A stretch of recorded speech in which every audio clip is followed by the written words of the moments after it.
LSU's got a new transfer portal target. We're talking about him next. Locked on LSU. Let's go.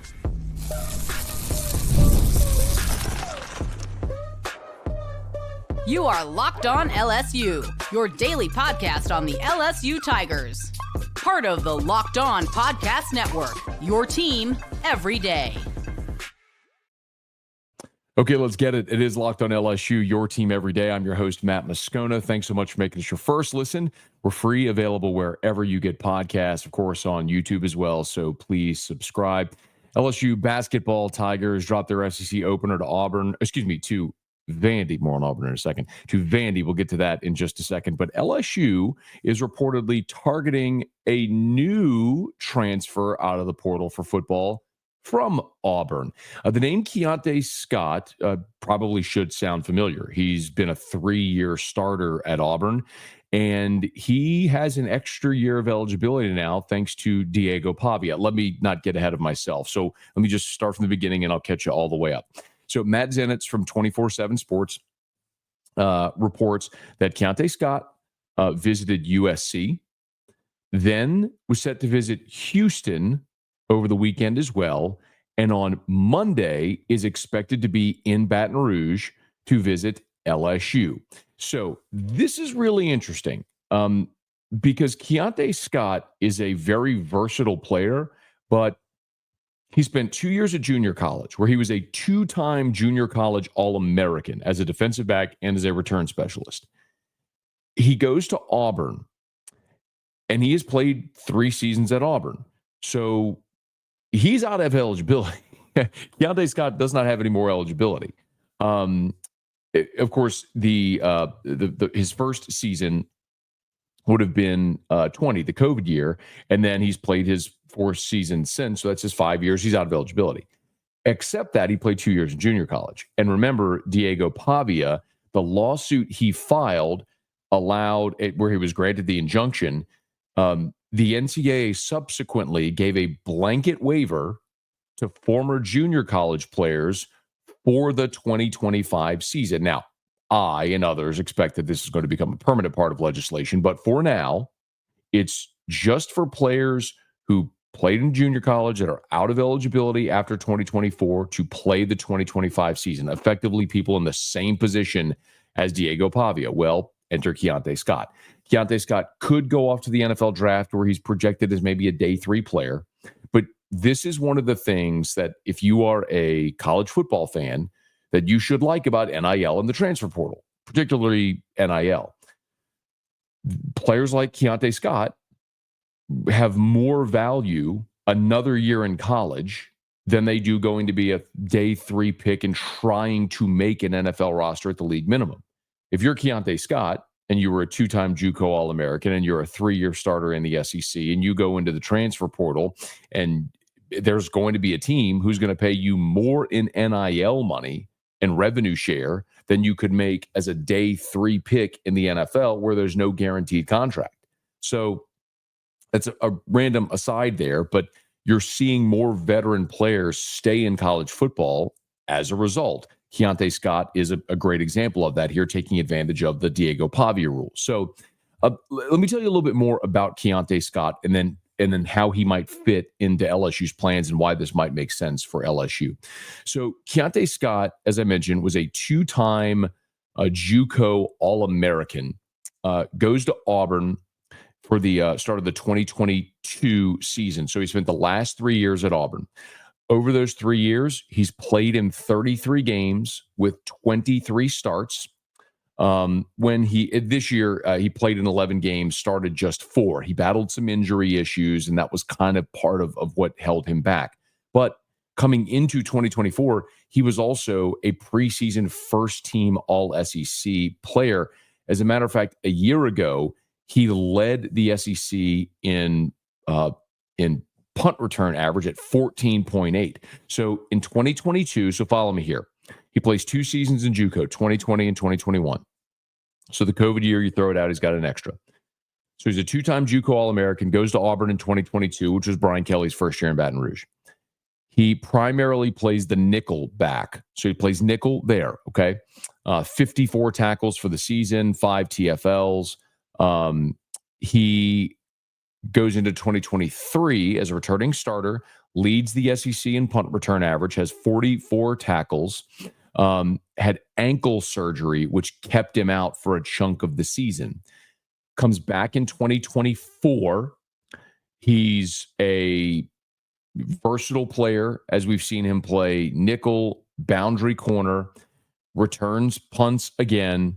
You're talking about a guy that has played. It was a preseason, by the way, first team preseason All SEC by Phil Steele, Athlon, College Football News. The coaches named him second team preseason All SEC. He was a preseason third team All American by Phil Steele and College Football News. So you're talking about a guy that is a really solid player and a versatile player. When you look at how he fits, so again, remember, he's played nickel, he's played boundary corner, he's even played some safety. In 2024, so this season in particular, according to Pro Football Focus, here are his snap counts. He played just 299 snaps, so 300 snaps this season. Remember, he battled some injury, but played in 10 of the 12 games. So he played primarily 129 snaps at boundary corner. So remember, he's played nickel, he's played boundary, but he also played 71 snaps in the slot. So that's sort of the nickel spot. He played 17 snaps as a free safety.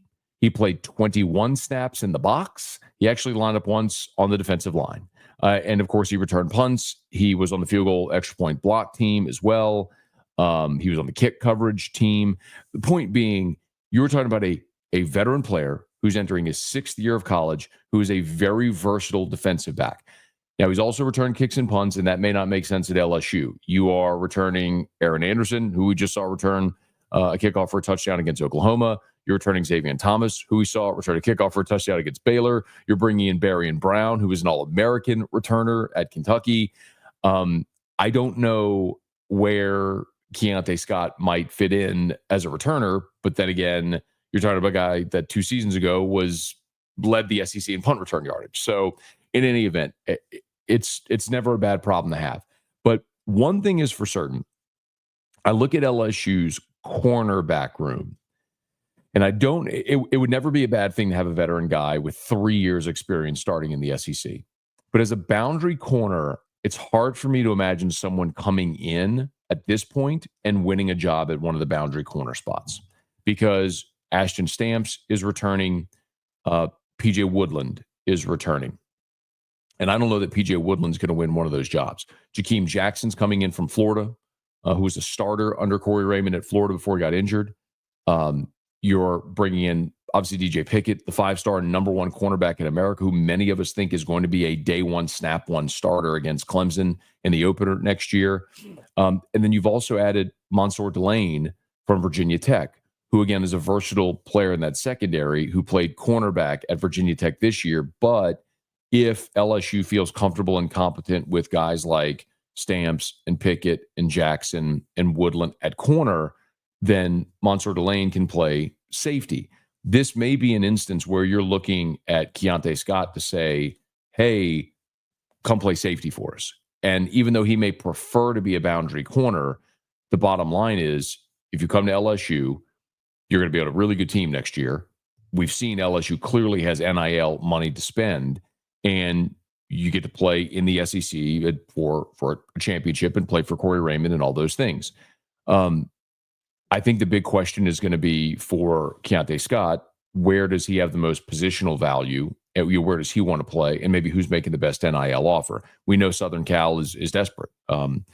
After a 500 season this year and losing more guys out of the transfer portal, the heat has cranked up tremendously on Lincoln Riley. And so they are spending, by evidence of the fact of what they just spent on Jakeem Stewart, in this freshman class. So that all that I don't know. But the other thing, and maybe the most important thing, and this is maybe where we should have started this whole conversation with Keionte Scott, is I have told you here, if you're an everydayer, you've heard me say this, and thank you to all of our everydayers here on Locked on LSU. You've heard me say that LSU has a silent commit at safety. There's 2 silent commits that I that I understand LSU has a safety and an offensive tackle on teams currently playing in the college football playoff. The tackle, as I've learned, there's been a bidding war that's kind of been ramped up, and maybe LSU's not super confident on that one anymore. The safety, I have not heard that about. But what you can't run the risk of happening is have all your eggs in one basket. Brian Kelly said it point blank after the Texas Bowl that they were still looking for help at offensive tackle and on the back, it was the press conference before the Texas Bowl, and at the back end of the defense, meaning safety. I mean, he was telling you point blank the two spots they were looking to add. Well, even if you have a silent commit, which I believe they do, there's nothing binding there. And if that somehow turns, then you're in a situation like you were with Bryce Underwood, where you had all your eggs in the Underwood basket. At the 11th hour, he ends up at Michigan, and then you're scrambling for a quarterback. Now, it worked out because you had money to spend, and you added Michael Van Buren out of the portal, but you didn't get a high school quarterback out of this class. So I think if you're Brian Kelly and the staff, you're looking at it going, you can't run the risk of being left, playing this game in musical chairs. The music stops, and you don't have a chair to sit in. You've got to add a safety. This is not even a conversation. You are not good enough at safety today. You've addressed everything else, but you are not good enough at safety. You can't go into next year hoping Jordan Gilbert plays better, hoping Deshaun Spears grows up and has that meteoric rise year 1 to year 2. Those two things can happen. They certainly can happen, but you need a certainty. You need someone who has proven they can be a starting player at safety in the SEC or in major college football that you can plug and play and immediately make you better at what was your worst position this year. So Keionte Scott would check that box. That's a 3-year starter in Auburn's defensive backfield who's versatile enough to play slot, boundary, safety. You could put him almost anywhere you need him in that defense, a versatile piece that you could move around, and LSU's very smart to recruit him. So USC, Houston, reportedly LSU on Monday. We'll see how that visit goes, and if LSU maybe adds another defensive back here for this portal class in 2025. Okay, as that develops, we'll certainly keep you posted. The LSU basketball Tigers dropped their SEC opener. Did you watch the game? We'll recap it a bit as we continue Locked on LSU, your team every day.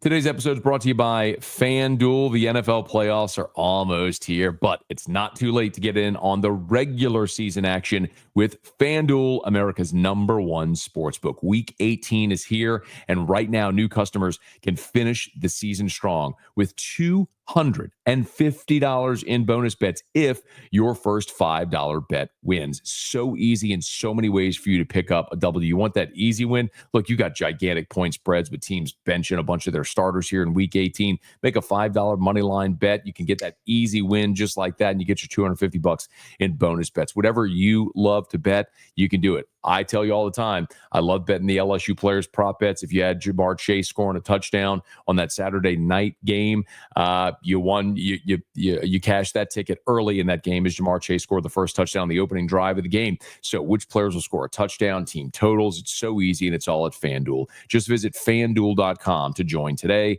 That's FanDuel.com for your chance at $250 in bonus bets. Make every moment more with FanDuel, an official sportsbook partner of the NFL. Today's episode is also brought to you by GameTime. I love going to live events.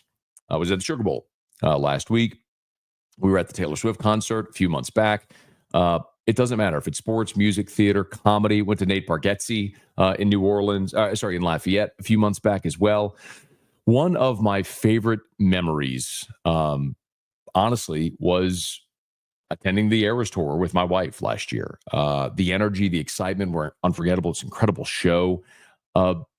Game Time makes it easier than ever to get tickets for your favorite events with their new feature, Game Time Picks. This feature filters out all the fluff. It shows you only incredible deals on great seats, so you don't have to waste time searching through thousands of tickets. We've all been there before. If you're looking for an upcoming event, like recently we were looking at Sugar Bowl tickets, for example, Use the Game Time app. With Game Time picks, you can find amazing deals. You can see the view from your seat before buying. The Super Deal is particularly impressive. It offers great seats at an unbeatable price. Plus, the app's all-in pricing shows you the total cost up front with no surprise fees at checkout. And the best part is when you win, you get paid instantly. So take the guesswork out of buying tickets with Game Time. Download the Game Time app, create an account, use the code LOCKEDONCollege for $20 off your first purchase. Terms apply. Again, create an account, redeem with the code LOCKEDONCOLLEGE for $20 off. Download Game Time today. What time is it? It's game time. Well, the LSU basketball Tigers dropped, as I'm sure you know by now, dropped their SEC opener against Vanderbilt. And this is a particularly gutting loss because maybe I shouldn't say gutting, maybe sobering is a better way to say it. LSU put themselves in position in the pre-conference, winning 11 games, to put them in a position where you needed 8-9 SEC wins to feel good about the NCAA tournament. But as we discussed, 13 of your conference games are against teams currently ranked. Winning on the road in the SEC is going to be particularly treacherous for this basketball team. So you have to, absolutely have to win the gettable home games. I mean, you have trips at Ole Miss, at A&M, at Alabama, at Georgia, at Ole Miss again, at Arkansas, at Oklahoma. I mean, these are road games you have coming up, at Mississippi State, at Kentucky. I don't know how you can look at that and think those are gettable games, because they're not. It's not likely anyway. So the opportunity to win home games against teams near the bottom of the league, you have to get. And this was one of them, and you didn't get it. And we knew going into this game that we talked about all the things that Vanderbilt did well, in particular, leading the country in forcing turnovers with more than 10 a game. LSU had 11 in the first half. 11 first half turnovers produced 15 Vanderbilt points. The Commodores turned it over just 3 times in the first half. So you had this massive disparity in field goal attempts. John Brady, former LSU coach, who's on the LSU Sports Radio Network broadcast, does an awesome job. And he always talks about the field goal stat. In the first half, Vanderbilt attempted 34 shots. LSU attempted 19. And that disparity grew. For the game, Vanderbilt attempted 64 shots, LSU just 48. So despite the fact that you didn't play particularly well, you still managed to fight back, and you tied the game. Cam Carter hit a 3 with 8:22 to go to tie the ball game. You were brand new. And then Carter, who's your best player, didn't score again until there were 6 seconds left. And A.J. Hoggard from Vanderbilt hit a couple of huge threes in the second half. One regained the lead. He scored 12 points over a 4-minute span and helped Vanderbilt take over a game that really LSU had to win, unfortunately. And 4 of your next 5 were on the road. You play at Missouri on Tuesday night, and all the things that we were concerned about that you could do in the pre-conference reared their ugly head and bit you in a conference game. Hat tip to Hunt Palmer over at LouisianaSports.net, who spelled this out. I'll read. It's like 4 or 5 lines. I'll read it for you specifically because I don't know if I can say any better. Vanderbilt won second chance points 18-4. Vanderbilt's bench outscored LSU 40-8. You had 8 points from your bench. Vanderbilt, who leads the country in steals, had 10. LSU was 5 of 18 from 3. That's 28%. Those things and the field goal disparity that we talked about, 64-48. They attempted 16 more shots than you did. Not good. And that's against a team at the bottom of the league. Again, I think LSU is a good basketball team, is a tournament-worthy basketball team. but putting together a resume that will be tournament worthy is going to be really challenging if that's how you play at home against the team in the bottom of the conference. Again, nobody in this league is bad, quote unquote. It's the deepest this league's ever been. But that means even good teams are going to be at the bottom. And unfortunately, right now, it looks like that might be LSU. If you lose one, you should win. That means you need to win one. You probably shouldn't. So we'll see if somewhere along the way they can make good for this Vanderbilt loss by stealing a game, probably somewhere on the road that we're not expecting them to get. It's something they're going to have to do at this point. But if you want to keep pace before you start drowning, 4 of your next 5 on the road, you got to go win in Missouri on Tuesday. We'll see if they can. Okay, let's wrap it up here on today's episode of Locked On LSU. Thanks so much for making us your first listen. Hey, if you're on podcast, please subscribe on your favorite podcast app. Rate us, leave a review. If you're on YouTube, smash that like button, subscribe to the channel, hit the bell so you're notified whenever we post a new video, and let a friend know if they love the Tigers. We got you every single day for Locked On LSU, your team every day.